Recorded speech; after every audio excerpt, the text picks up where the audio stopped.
Vish, do you want to set this one up and let them know what they're about to see here?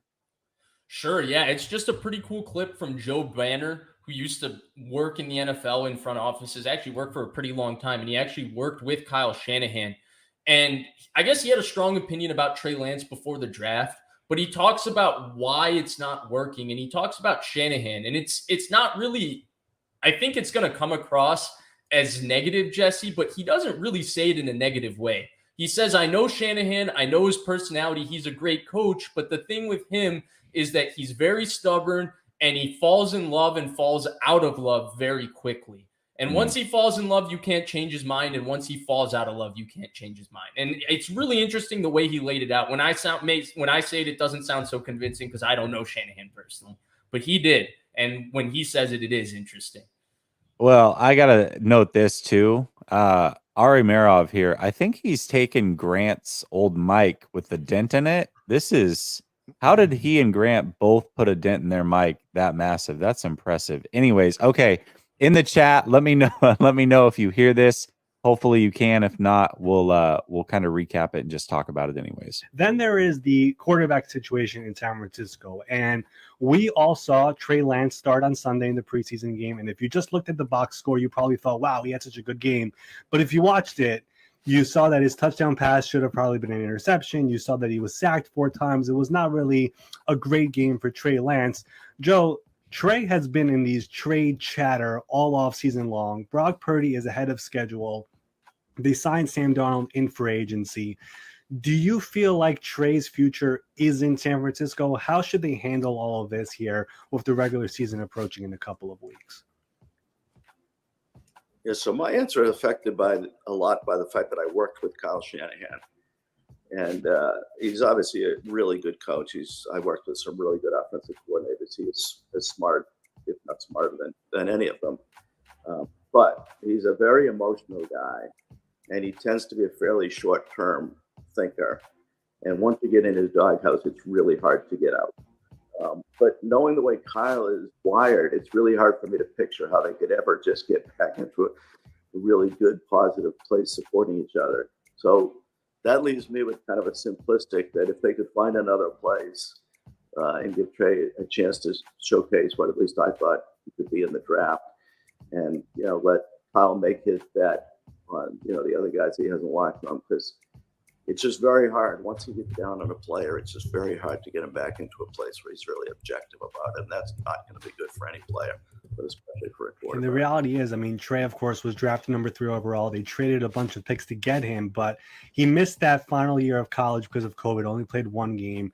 His rookie year, he was essentially a backup. His second year, he had 1 start in a monsoon. His second start has a season-ending injury. This is a player who simply has not really played much, and he just doesn't have enough reps.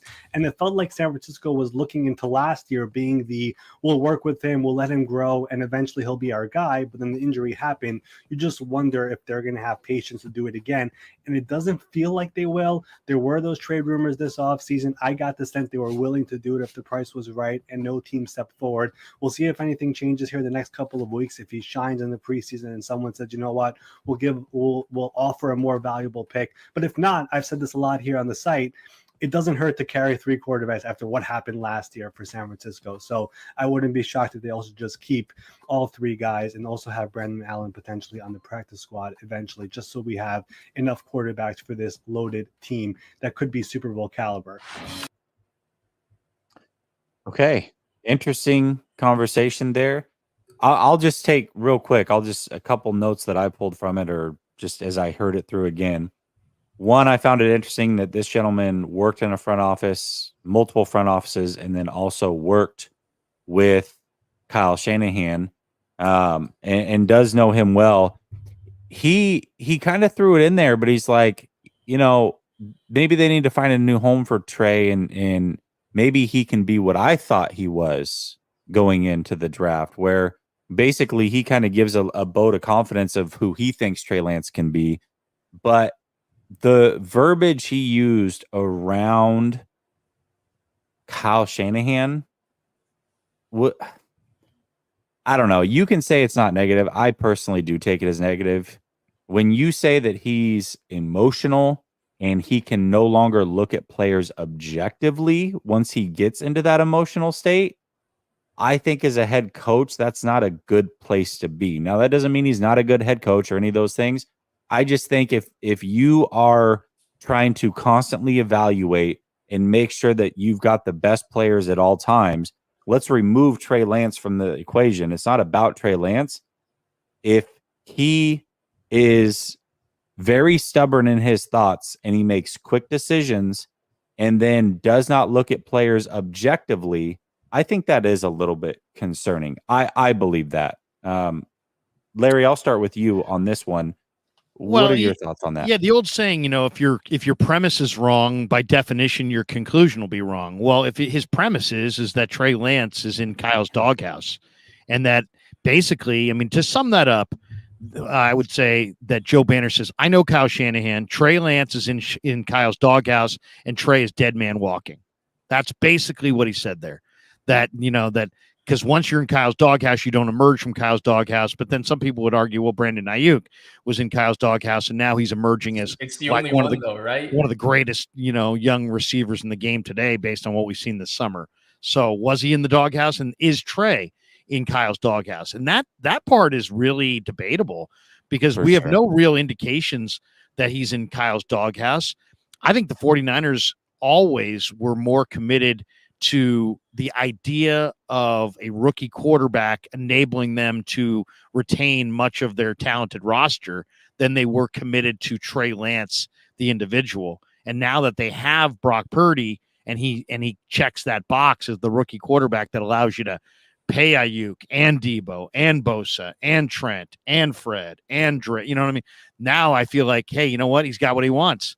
I think, and I've always believed that Kyle Shanahan is a brilliant offensive coach, and he's a great play caller and play designer and play schemer and sequencer, but it doesn't mean that he's Mike Holmgren, that he's a quarterback guru that can bring your mechanics along from A to B to C to D and bring a guy along. We've never seen an example of that per se over a long term. We had 1 year with RG3. So I've always kind of questioned, in my mind, Trey Lance was Kyle Shanahan almost like challenging himself to do what he's never done before. And that's take a young quarterback through the lumps and the bumps in the road and get him through to the other side as a productive guy. So, but that's how I'd sum that up. If you think that that Lance is in Kyle's doghouse, then it sounds like Joe Banner saying the only thing that can happen here is a trade. But then we could debate right there, based on what we've seen, is Lance in Kyle's doghouse, or is just Purdy the more refined player who's more ready to play right now, and Kyle's simply doing the smart thing by playing the player that's ready to play? Go ahead, Vish. Yeah, I disagree with you on a lot of accounts there, Larry. First and foremost, I think there has been something that's changed with Trey Lance. And Kawakami wrote a fantastic article on The Athletic a couple of days ago, just explaining every single detail of this quarterback situation. He did a really good job laying out how things played out, the Niners' mindset of all of that, how things are, where things are fair, where things are unfair. It was just almost, he had every detail there. And where I disagree with you, Krug, is one, I don't think they were as committed to the rookie contract originally, right? You don't try to trade for Matthew Stafford. You don't inquire about Deshaun Watson. You don't call about Aaron Rodgers the day before you're about to pick the guy on the rookie quarterback contract. If you have a little semblance of, if we can get a really good veteran, let's get out of this plan. But they couldn't finagle that, and so they went with the rookie quarterback plan. And then the other thing I would say is that, but we don't know. We don't know that those things happen, and we do know they admitted to calling about Aaron Rodgers the day before the draft. But calling about Aaron Rodgers could be anything from your due diligence. We also know, Vish, that they've stated many, many times that the reason they wanted to move off of Jimmy and go for a rookie quarterback was their desire to retain the roster that they had built. Yeah, that happened recently this offseason, though, was that the first time you started hearing about that, though. That wasn't what they originally suggested it a little bit with Jimmy. But remember, when Kyle was asked before the draft, Will Jimmy G be on this roster on Tuesday? He said, I don't know if anybody will be alive on Monday. Right. And then after the draft, he came back and said, Jimmy G is really hard to beat out. That was a comment taken out of context. I love Jimmy, blah, blah, blah. Jimmy's our quarterback, blah, blah, blah, blah. But Lynch has also spoken on this, and Lynch has said, hey, look, we did our due diligence. We looked at our roster, with a veteran quarterback and with a rookie quarterback, and we determined based on on that little exercise that we wanted to go the rookie route, and he even said that we were willing to take Kyle a admitted risk on a podcast with McVay and Peter Schrager that they wanted Stafford. They were going to go all in, and he was pissed off that McVay beat him to the punch. But Stafford, Vish, was quite a bit before the draft. Stafford was in January. Kyle said that he fell in love with Trey Lance and Mac Jones after the draft in January when Eric Branch, I think, asked him, or Matt Mayoko, first question of the draft, hey, Kyle, how did this thing play out? And he goes, actually, this starts in January. In January, we started studying all of these quarterbacks, and we figured we had two in Trey and Mac that we could trade up for. So they've been a little bit in and out. But either way, the point I wanted to get to where I disagree with you too, Krug, is it could be a situation where Purdy is just above Lance, but then that brings up the big variable of Darnold, right? And I tweeted about this actually earlier today because I found an interesting parallel that Zach Wilson has been handed the backup job with the New York Jets. He's the backup. They're developing him behind Rodgers. They haven't given up on him. They've been adamant they won't trade him and all of that. Whereas you look at the 49ers, perhaps nothing has changed with Trey Lance, maybe, but they're having him compete with another guy who, had two different opportunities to be a guy. And so that's where, I find it difficult to just buy, hey, it's just a Purdy situation. Because if it was, then you just continue to develop Lance, who you love, and maybe he gets a chance to do what Purdy did to him. But they're not doing that right now. There's a chance Lance could be the number 3 quarterback. Yeah, definitely. I want to talk about this comment just real quick and say, it's actually, I don't know how you're going to find it. 187. If you haven't heard it, it's going to be really, really hard to find because it was on some weird app. Yeah. But remember the interview with Quincy Avery that Trey had where he addressed this? They asked him about the emoji and what it meant. And he said, it's funny. Are you talking about the one that Trey sent to Rand? Right. Yes. Yeah. And he said, it's funny that everybody thought somehow that meant trade or whatever. He's like, I didn't even know that people said that until Kyle Shanahan came to me jokingly laughing about it, being like, oh, I heard you want to go to the Titans. So I don't think there was anything about that meant he wanted to be traded to the Titans. And Kyle Shanahan himself is the one that told Trey that those were the rumors and was joking about it with him. So I don't think there's. By the way, this means good luck. Look it up. The fingers crossed literally means good luck. Good luck. And he says Rand Carthon. I think it's good luck Rand Carthon with the fingers crossed, which implies good luck Rand Carthon. Yeah. Well, and if we're going to take Trey at his word, and I think we probably should because he's been asked this question at least a half dozen times. Every single time he has been asked a question, you're telling me that every single time he's lied? Because every single time he has said, I want to be a Niner. I want to be a Niner.